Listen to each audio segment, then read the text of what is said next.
Okay. और भैया आकाश कैसे हो?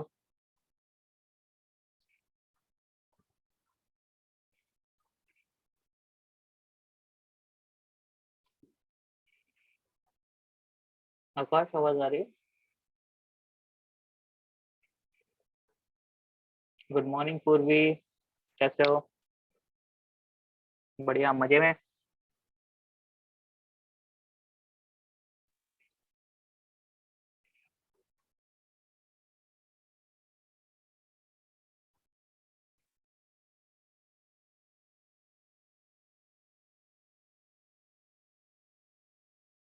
Okay okay. Okay, I am also very good. Just waiting for school to get open. भाई जल्दी जल्दी खुल जाए, अच्छी बात है।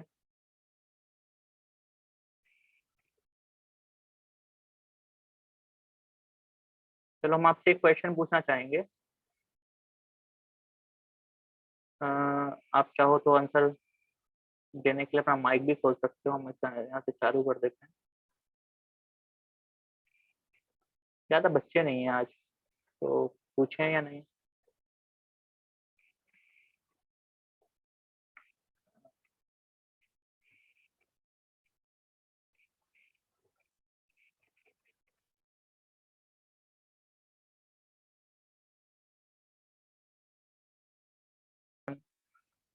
आप चाहो तो माइक भी ऑन कर सकते हो, क्योंकि मैंने बटन यहाँ से ऑन कर दिया है। लेकिन आपको ज्यादा कुछ नहीं बोलना है, जो हम आपका मन हो तो बोलना, कोई जबरदस्ती नहीं है। एक सिंपल सा क्वेश्चन है कि अगर आप डेजर्ट में खड़े हो, ठीक है, तो आप उस डेजर्ट में कौन सी प्लेस पे सबसे ज्यादा विजिट करोगे, या कौन सी प्लेस आपको सबसे ज्यादा दिखाई देगी? क्वेश्चन ये है, अगर आप एक डेजर्ट पे खड़े हो, डेजर्ट तो जानते हो, तो उस डेजर्ट में आपको ऐसी कौन सी चीज है जो बहुत ज्यादा विजिट करने की सोचोगे? आप चाहो तो माइक ऑन करके बोल सकते हो, या चाहो तो लिख सकते हो।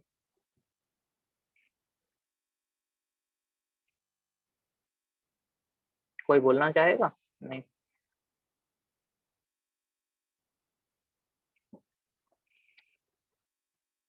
आपको लग रहा होगा कि भाई क्या पूछ लिया ये। सिंपल सा है।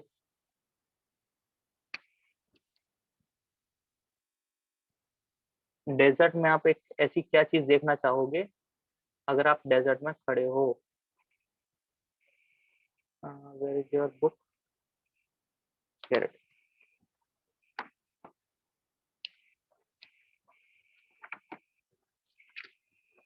आकाश, कुछ तो आंसर दो।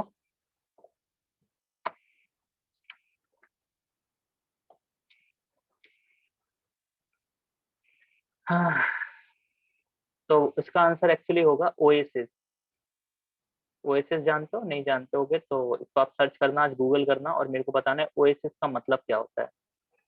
ओएसिस बहुत अच्छी जगह होती है वैसे। डेजर्ट में ये बहुत कम मिलती है, लेकिन जब मिलती है तो फिर मजा आ जाता है। जब आप डेजर्ट पहुंचोगे तब आपको समझ में आएगी ये चीज, राजस्थान वगैरह जाओगे वहां पर।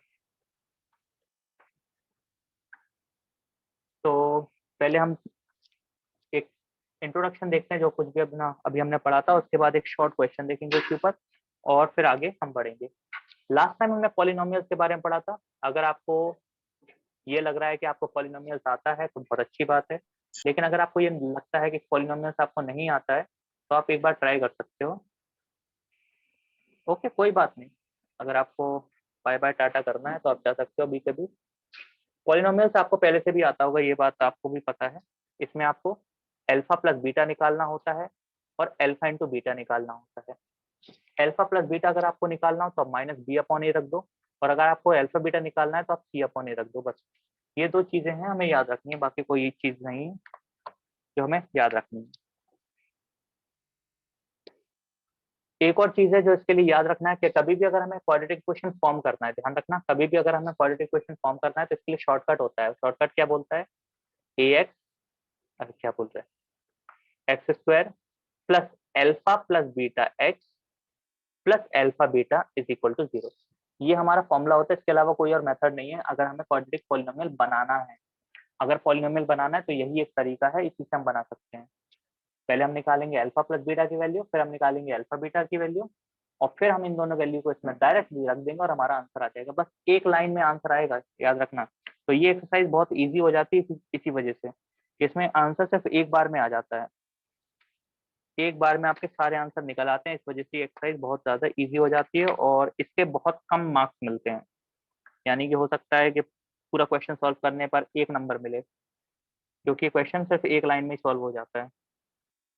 पहले स्टार्टिंग में ये लगता है कि बहुत ज्यादा कठिन होगा, लेकिन फिर ये इजी हो जाता है। ये लास्ट ईयर आपने ये क्वेश्चन पढ़ा होगा, हम इसको सॉल्व कर देते हैं। क्वेश्चन ये है कि x की पावर 4 प्लस एक्स का cube minus 14x² minus 2x plus 14, इस तरह के क्वेश्चन को बोल रहे हैं कि हमें डिवाइड करना है। किससे डिवाइड करना है?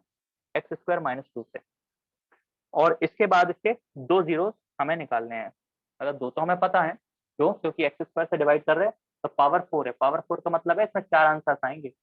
जिसमें पावर 3 होती है उसका मतलब है 3 आंसर्स आएंगे, पावर 2 होती है तो उसका मतलब है इसमें 2 आंसर्स आएंगे। तो अगर हम 4 वाली पावर को 2 वाली पावर से डिवाइड कर देंगे तो कितने बचेगा? 2 बचेगा ना। तो इसके 2 आंसर बचेंगे, वही पूछ रहे हैं कि वही 2 क्या होंगे। यहाँ से हम चाहें तो डायरेक्टली 2 और निकाल सकते हैं। कैसे निकाल सकते हैं? इसको 0 के बराबर रख दो। अगर हम इसकी बात करें सिर्फ, इससे हम 2 निकाल सकते हैं, हाँ निकाल सकते हैं। इसको 0 के बराबर रख दो, x² इज इक्वल टू 2 आ जाएगा। x की वैल्यू क्या हो जाएगी? Plus minus √2। आगे दो वैल्यू, एक प्लस का √2 और एक माइनस का √2। लेकिन अगर हमको ये बोला गया है कि बाकी के 2 निकालने हैं, बाकी का 2 मतलब ये तो अपन को दे दिए उन्होंने, बोल रहे हैं कि बाकी के 2 कैसे निकालेंगे? 4 में से 2 उन्होंने दे दिए, जो और निकालो। तो इसका सिर्फ एक ही तरीका है, इसको इससे डिवाइड कर। ये पढ़ा है आपने 9th क्लास में कैसे डिवाइड करते हैं? पढ़ा तो होगा, अगर याद नहीं है तो कोई दिक्कत नहीं, हम सॉल्व कर देते हैं इसको। जल्दी से सॉल्व करेंगे क्योंकि टाइम बचा रहे हैं अपन। तो जब हमने इसको सॉल्व किया तो हम डायरेक्टली इसका आंसर बता देते हैं आपको, x² प्लस का x माइनस का 12, ये हमने बुक से देख के बता दिया। इसको सॉल्व करेंगे तो ये आ जाएगा। जिसको ये नहीं करना आता तो प्लीज आप हमसे पूछ लेना, हम इसको बता देंगे। हमने क्या किया, 4 वाली पावर को 2 वाली पावर से डिवाइड किया, 4 वाली पावर को 2 वाली पावर से डिवाइड किया, तो आंसर क्या आया? 2 पावर बचा। 4 को 2 से डिवाइड करोगे तो 2 बचेगा। अब इस 2 का क्या करेंगे? इस 2 को factorise, x² plus x minus 12 is equal to 0। ये पढ़ा है, ये भी पढ़ा है 9th क्लास में कैसे फैक्टराइज करते हैं। तो लास्ट को फर्स्ट में मल्टीप्लाई करो, ऐसे कर दो तो x² प्लस का 3x माइनस का 2, बोल रहा उल्टा बोल रहा है, 4x माइनस 3x माइनस 12। तो यहाँ से आपका बचेगा आपका x common, x plus 4 minus 3 common, x plus 4। तो x प्लस 4 आपका पहला फैक्टर हो जाएगा और x माइनस 3 आपका दूसरा फैक्टर हो जाएगा। यहाँ से हमारे कौन से फैक्टर आए थे? यहाँ से हमारा आया था x प्लस √2 और x माइनस √2, और यहाँ से हमारे दो फैक्टर आ गए, x प्लस 4 और x माइनस 3। फिर से एक बार बता दें कि हमें कैसे पता चला कि पूरा आंसर इसके निकलेंगे, क्योंकि जितनी पावर होती है किसी भी पॉलिनोमियल की उतने ही आंसर निकलते हैं। अगर यहाँ पर पावर 2 है तो इसका मतलब है यहाँ पर 2 आंसर निकलेंगे, अगर पावर 4 है तो इसका मतलब इसमें 4 निकलेंगे। 4 निकलेंगे, 4 में से 2 उन्होंने क्वेश्चन में पहले ही दे रखे थे, और हमसे पूछा था कि 2 और निकालो। तो 2 और कैसे निकालेंगे? पहले हम उसको डिवाइड कर देंगे, डिवाइड करने की वजह से वो थोड़ा सा बचेगा, और उस थोड़े से को फिर हम डिवाइड फैक्टराइज कर देंगे तो बाकी बचे हुए निकल आएंगे। एक और हम समझ सकते हैं चीजें,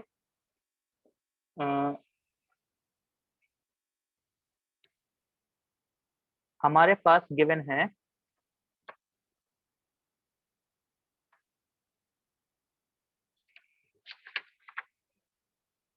3 पावर का। अगर मान लीजिए ये तो आपका है 2 पावर का गिवन है, लेकिन अगर मान लीजिए 3 पावर का गिवन है तब क्या करेंगे? जैसे एक एग्जांपल के लिए हम ये ले लेते हैं क्वेश्चन बुक में से 6x² cube plus √2x minus 10x minus 4√2, ये आपका है 3 पावर का। और उसमें से इन्होंने बोल दिया कि इसका एक रूट पहले से हमें दिया गया है, दैट इज √2। तो उन्होंने पहले बोल दिया कि √2 3 में से एक आंसर है। तो जनरली क्या होगा, क्वेश्चन में आपको 4 दिए रहेंगे तो 4 में से 2 दे देंगे, 3 दिए रहेंगे तो 3 में से 1 दे देंगे, तो 2 आपको खुद निकालने पड़ेंगे। यही क्वेश्चन में होगा। 2 कैसे निकालोगे, वही फैक्टराइजेशन से। लेकिन उस एक अकेले का क्या करोगे, इससे उठा के इसको डिवाइड कर दो। इन्होंने दिया है एक वैल्यू, मतलब एक्स की वैल्यू कितनी आ गई, √2 आ गई। एक्स की वैल्यू आ गई √2, तो इसे फैक्टर क्या बन जाएगा, फैक्टर बन जाएगा x-2। इस x-2 से हम डिवाइड कर देंगे ये क्वेश्चन को, यानी कि 6x³ plus √2x² minus 10x minus 4√2।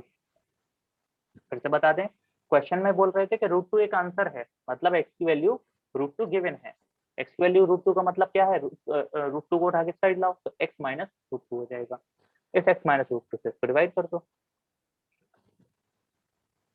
तो फिर से वही सेम चीज, जिसको नहीं पता है कि इसको डिवाइड करने के लिए हम लॉन्ग डिवीजन मेथड का इस्तेमाल कर रहे हैं। आप चाहो तो कोई और मेथड का भी इस्तेमाल कर सकते हो। हमने पूरे को डिवाइड कर दिया और डिवाइड करने के बाद हमारे पास फैक्टर्स आ गए। हम डायरेक्टली लिख रहे हैं क्योंकि हम टाइम वेस्ट नहीं करना चाहते, और हमारे पास सॉल्व रखा हुआ है क्वेश्चन सामने, इस वजह से। तो हमने क्या किया, इसको सॉल्व किया, डिवाइड किया, डिवाइड करने के बाद डायरेक्ट आंसर आ गया। यस पीयूष, कुछ बोलना है क्या?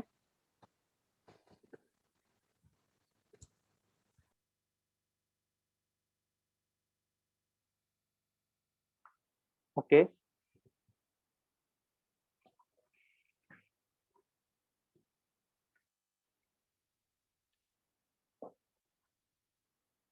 क्या बोल रहे थे?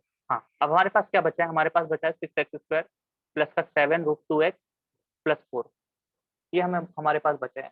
अब इसका क्या करें भाई, अभी अभी मैंने बताया था कि यहाँ पर अगर 3 पावर तो इसके 3 आंसर निकलेंगे, लेकिन उन 3 में से उन्होंने एक पहले से दे दिया था। अब उस 3 में से एक हटा दो तो कितने बचे, 2। तो हटाने के लिए क्या करते हैं, डिवाइड, सिर्फ और कुछ नहीं होता है, हटाने के लिए डिवाइड। तो हमने क्या किया, 3 को, ये 3 दिख रहा है 3, इस 3 को x से डिवाइड कर दिया, x मतलब 1। तो 3 को अगर 1 से डिवाइड कर देंगे तो माइनस हो जाता है, 3 - 1 2। अब इस 2 को फैक्टराइज करना है। फैक्टराइज कैसे करते हैं, लास्ट को करते हैं 6 मल्टीप्लाई, तो 4 × 6 कितना हो जाएगा, 12। अब 12 के फैक्टर्स ऐसे बनाओ कि हमारे पास √2 आ जाए, सॉरी 24 में 12 लिख दिया, 24। तो 24 के फैक्टर ऐसे बनाओ कि क्या आ जाए, √2 आ जाए। तो √2 का मतलब ये है कि पहले तो इसको 2 से डिवाइड कर दो, तो यहाँ पर आपके क्या बचेंगे, 12 × 2 ऐसे बचेगा। और √2 को अलग अलग कर सकते हैं, तो 12 × √2 फिर से बता दें, ये चीज आपके लिए थोड़ी सी नई होगी, √2 वाले को कैसे फैक्टराइज करते हैं। लास्ट को फर्स्ट मल्टीप्लाई कर देंगे, ये तो नॉर्मल वाली चीज है। जो यहाँ पे √2 में होता है वो यहाँ से अलग कर लो। तो यहाँ पे रूट में कौन सा है, रूट में 2 है, तो 2 को यहाँ से अलग कर लिया, तो कितना बचेगा, 12। अब सिर्फ हमें 12 को फैक्टराइज करके 7 बनाना है, 12 को फैक्टराइज करके 7 बनाना है। तो कैसे, किसके फैक्टर बनाए कि 7 आ जाए, हम जानते हैं 3 और 4, यही है, 3 × 4 12 आता है, और 3 + 4 कर देंगे तो 7 आ जाता है। अब दोनों में क्या लगा देंगे, दोनों में √2 लगा देंगे, ये भी, इसमें भी और इसमें भी। और दोनों में क्या लगा देंगे, दोनों में x लगा देंगे, बस ये काम करना है। और पीछे वही का वही नंबर। फिर से बता दें, जब कभी भी रूट साइन वाला आएगा तो रूट साइन वाले में जो कुछ भी लिखा हो रूट में उसको अलग कर लो, बाकी बचे हुए नंबर को फैक्टराइज करो। फिर यहाँ से क्या कॉमन आएगा, यहाँ से कॉमन आ जाएगा 3, यहाँ से कॉमन आएगा 3 और साथ में x, तो यहाँ बचेगा 2x प्लस का √2। एक सेकंड, √2 भी कॉमन आ रहा है यहाँ से, तो यहाँ से 3 भी कॉमन आएगा, √2 भी कॉमन आएगा और साथ में x भी कॉमन आएगा। ये सारी चीजें कॉमन आ रही है यहाँ से। तो हमने क्या किया, यहाँ से 3 कॉमन ले लिया, और रूट, ये तो ये बचेगा आपका √2। 6 में से 3 हटा दो बचेगा 2, और 2 में से √2 हटा दो तो बचेगा √2। x² में से एक x हटा दो, ये पूरा का पूरा हमने बाहर निकाल लिया, क्या बचेगा, 1। इन दोनों में क्या कॉमन आ रहा, 4, सीधा सीधा। तो अंदर बचेगा आपका √2x प्लस 1। तो √2x प्लस 1 पहला फैक्टर हो जाएगा, और 3√2x+4 ये हमारा दूसरा फैक्टर हो जाएगा। आई होप समझ में आया हो। सबसे पहला काम हमने क्या किया, इस 3 वाले को या 4 वाले को 2 में कन्वर्ट कर दिया और फिर 2 को हमने फैक्टराइज कर दिया, जो हमने 9th क्लास में पढ़ा था।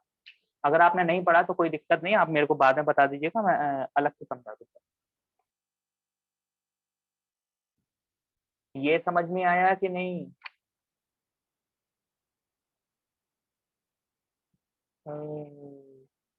सब सो रहे हैं।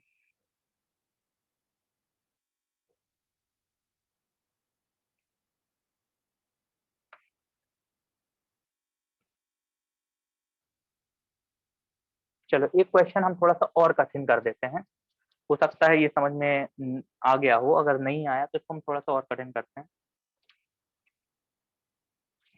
कठिन करते हैं हम, कह रहे इजी करते हैं, नहीं कठिन करते हैं। क्वेश्चन ये है कि इस बार हमें क्या करना है, ए और बी की वैल्यू निकालनी है। ठीक है, क्वेश्चन अजीब सा लग रहा होगा लेकिन ऐसा ही है। क्वेश्चन ये बोल रहा है हमारे पास है x⁵। आप कहोगे 5 वाला क्वेश्चन है ये तो।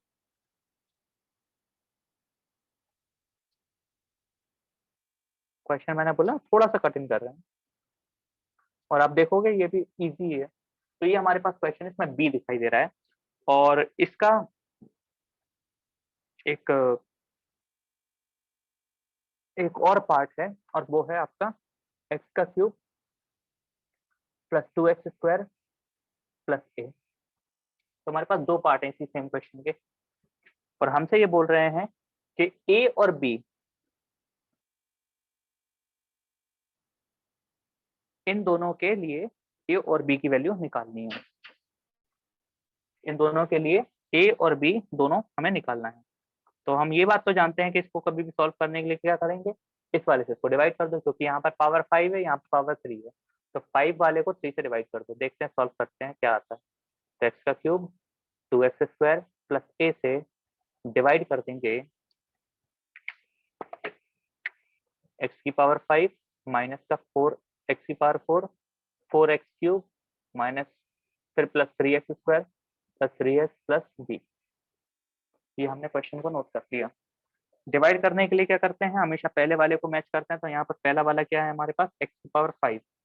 तो यहाँ पर हम करेंगे x⁵2 से इसको मल्टीप्लाई, तो ये आ जाएगा आपका x⁵ प्लस का 2x⁴ प्लस का ax²।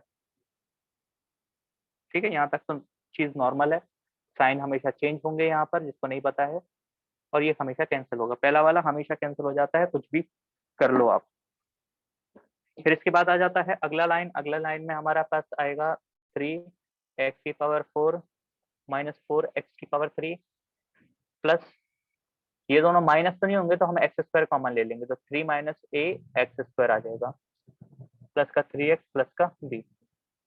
नेक्स्ट हम क्या करते हैं, सिर्फ इन दोनों को मैच करेंगे। इन दोनों को मैच करने के लिए किससे मल्टीप्लाई करेंगे, 3x से। तो ये आ जाएगा हमेशा 3x⁴। पहला वाला हमेशा सेम आएगा, इस तरीके से मल्टीप्लाई करो। दूसरा वाला क्या हो जाएगा, दूसरा वाला हो जाएगा -6x⁵3 और फिर हो जाएगा माइनस का 3as। साइन चेंज और ये साइन चेंज। फर्स्ट वाला हमेशा कैंसिल हो जाता है क्योंकि ये डिवीजन का रूल है। फिर अगला वाला यहाँ पे क्या बचेगा, यहाँ पे बचेगा आपका 2x⁵ plus 3 minus ax² plus 3 + 3ax, क्योंकि x सॉल्व तो होगा नहीं तो इसमें x कॉमन लेके अलग लिख सकते हैं। बचा क्या b, हमने इसको ऐसे छोड़ दिया। अब क्या करेंगे, फिर से वही सेम चीज, सिर्फ इन दोनों को सेम करो, x को और 2 को। इन दोनों को सेम करने के लिए किससे मल्टीप्लाई कर दें, प्लस के 2 से। तो यहाँ पे आ जाएगा माइनस का 2x³, यहाँ पर आ जाएगा आपका 4x² प्लस का, और ये आ जाएगा प्लस का 2a। साइन चेंज, क्या बोल रहे हैं यहाँ पर, प्लस का, हाँ प्लस का, तो ये माइनस का हो जाएगा, ये माइनस का हो जाएगा और ये माइनस हो जाएगा। पहला वाला हमेशा कैंसिल हो जाएगा जैसे रूल बोलता है। फिर यहाँ से हम क्या करेंगे, x² कॉमन ले लेंगे। x² कॉमन ले लिया तो क्या बचा हमारे पास, हमारे पास बचेगा माइनस का 1 माइनस का a। ठीक है, सॉल्व कर लोगे तो ये बचेगा माइनस का 1 और माइनस का a। इसमें से ये माइनस हो जाएगा तो बचेगा -1 और माइनस का पहले का लिखा हुआ है तो छोड़ देंगे ऐसे ही। और फिर क्या बचा है, प्लस बचा है आपका 3 + 3 है, ये आपका सॉल्व होगा नहीं होगा। और यहाँ पर आपका ये दोनों साथ में लिख लेंगे एक साथ, तो b-2a बिना x का। तो यहाँ तक अगर आपको अजीब लग रहा होगा कि भाई यहाँ पे जीरो क्यों नहीं आया, क्योंकि यहाँ पे ये जीरो ही है, आपको नहीं पता और आपको दिखाई नहीं दे रहा है, लेकिन एक्चुअली में ये जीरो ही है। ठीक है।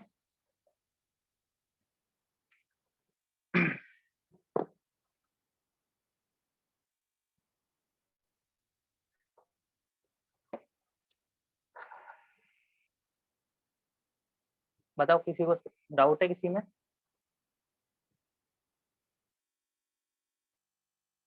भाई यहाँ तक अगर आपको कोई डाउट है तो अभी बता दो, क्योंकि फिर इसके बाद का थोड़ा सा कंफ्यूजन और ज्यादा बढ़ जाएगी। लेकिन एक बात बता दें, इसने इसको डिवाइड किया, ये क्वेश्चन आ गया और रिमाइंडर आ गया, क्योंकि ये बोल रहे हैं कंप्लीटली डिवाइड है, क्योंकि ये बोल रहे हैं कि ये वाला क्वेश्चन जो है इससे कंप्लीटली डिवाइड है। तो इसका मतलब ये भी है कि यहाँ पर सिर्फ और सिर्फ क्या बचेगा, जीरो बचेगा। आ गया समझ में? नहीं आया तो आगे देखते हैं। बस ये चीज याद रखना, लास्ट वाली लाइन, कि ये वाला जो है -1 -a x², इसकी वैल्यू जीरो हो जाएगी। अब कहोगे कैसे? क्योंकि x जब जीरो होगा तभी तो ये पूरा जीरो होगा, यहाँ पर x जीरो होगा तभी तो ये जीरो होगा, और यहाँ पर इसकी वैल्यू भी जीरो होगी तभी तो ये जीरो होगा। क्योंकि पूरा का पूरा हमें जीरो बनाना है, तो हम क्या करेंगे, सबको एक एक करके जीरो के बराबर रख देंगे। तो हमारे पास है अगला 3 + 3a x, इसको भी जीरो के बराबर रख देंगे, और हमारे पास है b-3 2a, इसको भी जीरो के बराबर रख देंगे। फिर से बता दें, ये इसको जीरो के बराबर क्यों रखा, क्योंकि ये कंप्लीटली डिवाइड होता है। किसी भी चीज को अगर कंप्लीटली डिवाइड करोगे तो रिमाइंडर कितना बचता है, रिमाइंडर बचता ही नहीं है। तो इस कंडीशन में क्या किया हमने, उसी चीज का इस्तेमाल किया कि रिमाइंडर को क्या रख दिया, जीरो के बराबर। यानी कि इसको भी जीरो के बराबर, इसको भी जीरो के बराबर, और इसको भी जीरो, तीनों को जीरो के बराबर रख दो और कुछ ना कुछ आंसर निकल आएगा। तो यहाँ पे हमने देखा सॉल्व करके, तो यहाँ पे आया -1 -a = 0। तो ए को उठा के साइड ले जाओ तो ए की वैल्यू कितनी आ गई, -1। बताइए समझ में आया? आ गया होगा। चाहो तो इधर पे दोबारा ट्राई कर सकते हो। 3a, एक्स को उठा के साइड ले जाओगे तो एक्स डिवाइड में हो जाएगा, मतलब जीरो बचा। 3 कॉमन ले लो, 3 कॉमन ले लो तो बचेगा 1 + a = 0। तो 3 को भी डिवाइड कर दो तो 1 + a ये 3 डिवाइड में पहुंचेगा तो क्या आ जाएगा, ये भी जीरो हो जाएगा। और ए को उठा के साइड ले जाओ तो ए की वैल्यू आ गई -1, जो हमने पहले से निकाल दिया, कोई नया नहीं, कोई नई चीज नहीं है। अब हम इस ए की वैल्यू उठा के यहाँ रख देंगे, तो b-2 यहाँ पे क्या रख दिया हमने, ए की वैल्यू जो यहाँ से निकाली थी वही ए की वैल्यू यहाँ पर रख दी। अब हमारे पास क्या बचा, -3, माइनस माइनस हो जाएगा, +3 = 0। तो बी की वैल्यू आ गई -3। बताओ ये चीज समझ में आई? हमसे क्वेश्चन में बोल रहे थे ए और बी निकालना है, हमने ए निकाल लिया और हमने बी भी निकाल लिया।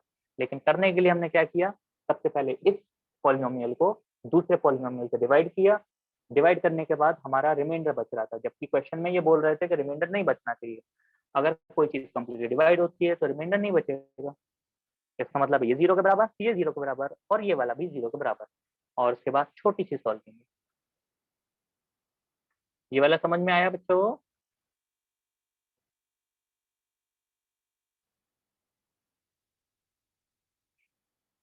अरे मेरे को नहीं लग रहा आप सुन रहे हो। सो गए हो क्या?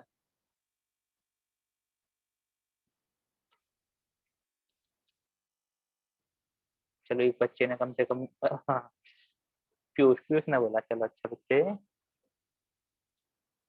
अब हम आपको एक क्वेश्चन शो कर रहे हैं, और ये आपके लिए थोड़ा सा चैलेंज सा हो सकता है। आपको करना क्या है, इस क्वेश्चन में हम आपको दो रूट्स दे रहे हैं, बाकी दो रूट्स आपको खुद निकालने हैं। हम इसको सॉल्व नहीं करेंगे, ये आपके लिए चैलेंज कह सकते हो, ज्यादा कठिन क्वेश्चन नहीं है। ये क्वेश्चन 2016 के बोर्ड के पेपर में आ चुका है। क्वेश्चन क्या बोलता है, x⁴ +7x³ +7x² +35x - 60, ये हमारा पॉलिनोमियल है, हैविंग टू रूट्स, या बोल सकते हैं zeros, -3 and -4, find other two. तो फिर से एक बार बता दें आपको, जब कभी भी पावर क्या होती है, 4 होती है, तो इसका मतलब कितने हैं, 4 आंसर निकलेंगे। ठीक है, 4 में से उन्होंने 2 पहले से क्वेश्चन में दे दिए, -3 और -4। हमसे बोल रहे हैं कितने और बचे, 2 दे दिए तो 2 और बचे, तो बोल रहे हैं 2 और निकालने हैं। तो यही आपके लिए क्वेश्चन है, आप इसका स्क्रीनशॉट ले लो, हम इसको सॉल्व नहीं कर रहे, आप ट्राई कीजिए और हमें बता दीजिए बस आंसर किसका क्या आएगा।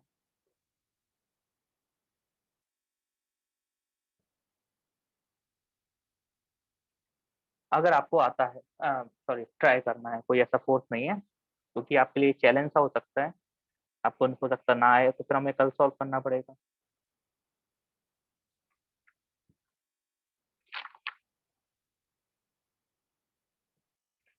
अगर आपको ये चीज करनी आ गई, हम फिर से बता रहे हैं, तो हम बता सकते हैं कि आपको ये चैप्टर दोबारा खोलने की जरूरत नहीं पड़ेगी।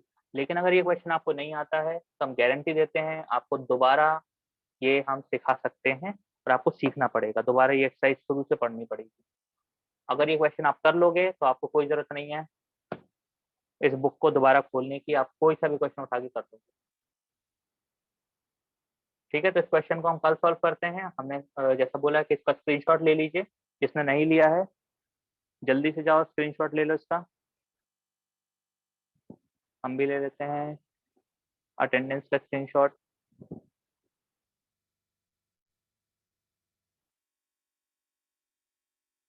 ओके,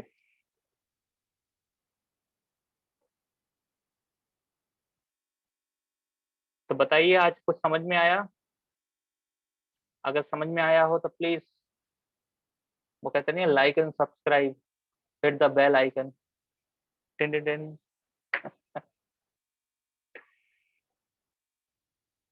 हाँ, तो मैंने एक क्वेश्चन पूछा था स्टार्टिंग में, अब मेरे पास एक और क्वेश्चन है कि अगर आपको ट्रिप ट्रिप तो आप जानते हो ना, घूमने के लिए अगर आपको बोला जाए कि आपको ट्रिप पे जाना है, तो आप सबसे अच्छी जगह क्या पसंद करोगे? कि आपको भेजा जाए तो आप कहाँ जाना चाहोगे ट्रिप पे? आपका माइक ऑन है, आप चाहो तो बोल सकते हो।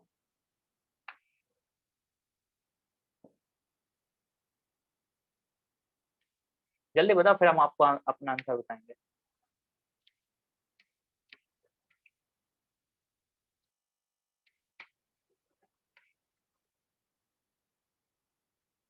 ओहो, कोई नहीं बोल रहा।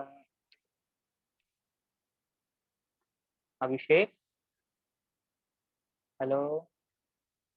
आकाश तो बोलेगा नहीं। अभिषेक, तुम ट्राई करोगे? Where you will go if you were asked to go TRIP trip?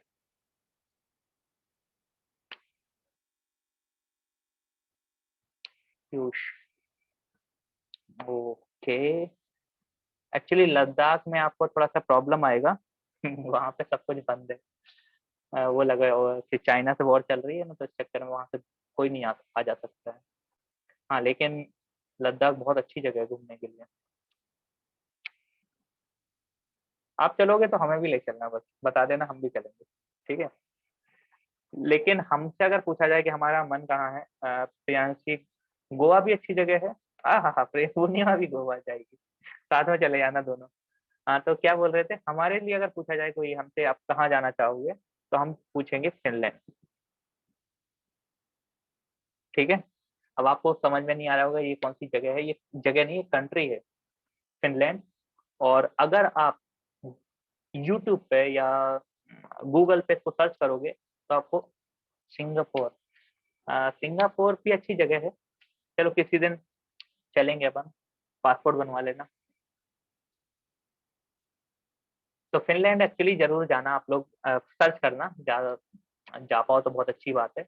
और यहाँ पे अगर आप एक दिन भी अगर आप रह सके तो बहुत अच्छी लगेगी। यहाँ ये एक ऐसी कंट्री है जिसमें कोरोना में एक दिन के लिए भी कोई भी दुकान बंद नहीं हुई, कोई भी स्कूल बंद नहीं हुआ। आप कहोगे कैसा पॉसिबल है ऐसा? क्योंकि यहाँ की जो स्टडी है, स्टडी मतलब पढ़ाई जो है, वो जैसे अगर अपनी यहाँ पे चल रही है पढ़ाई, तो इनकी वो स्क्रीन के बाहर चली जाती है पढ़ते, इतनी टॉप लेवल है। अब सर्च करना, और अगर पूछा जाए कि best school in the world कौन सा है, तो मेरे हिसाब से फिनलैंड। यहाँ पे बच्चों को होमवर्क तक नहीं देते और उसके बाद भी बच्चे इतने intelligent. I hope you will love to study about this country because it is my favorite study material. If I want to, whenever I want to study about how to teach, अगर मेरे को सीखना होता है तो मैं सिर्फ इस कंट्री के एजुकेशन सिस्टम के बारे में थोड़ा सा पढ़ लेता हूँ, उतने में समझ में आ जाता है। I hope you like this session, will see you around. Thank you for joining.